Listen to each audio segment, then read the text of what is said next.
bëgg rek bëgg a bokk ci ñi nga xamante ne dañuy xeexal seen dëkk muy libérer Sénégal parce que Sénégal instant bi dañ ko tëj man dama am kersa sax instant bi mënu ma sax jubilé parce que man ku ma xam-xam ne PDS la mais dafa am gàcce ci sama dëkk parce que li fiy dox nii du yoon du dëgg du yoon ay jeunes yoo xam ne am nañ doole am kàttan war a liggéey mënuñoo liggéey ñëpp dara teguñu ko loolu nguur gu bon rek moo ñu ko teg te incha allah dinañ tàggaloo ak ñoom dinañ xam ne dëkk bi ñun ñoo ko moom keneen moom ko ñun jeunesse bi ñoo ko moom incha allah rek.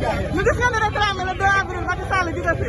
non moom dafay jóge de toutes les façons dafay jóge loolu moom xam na ko sax moom na waaj dafay jóge ci kàttanu yàlla day dem amul sax leneen jeunesse bi moom dëkk bi ñoo koy téye ki mu bëgg leen fii teg wasalaam.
Vive Sonko, patriote Sonko, vive Sonko.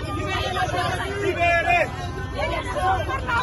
Élection par la force. Élection par la force. Élection par la force. Libéré Sonko.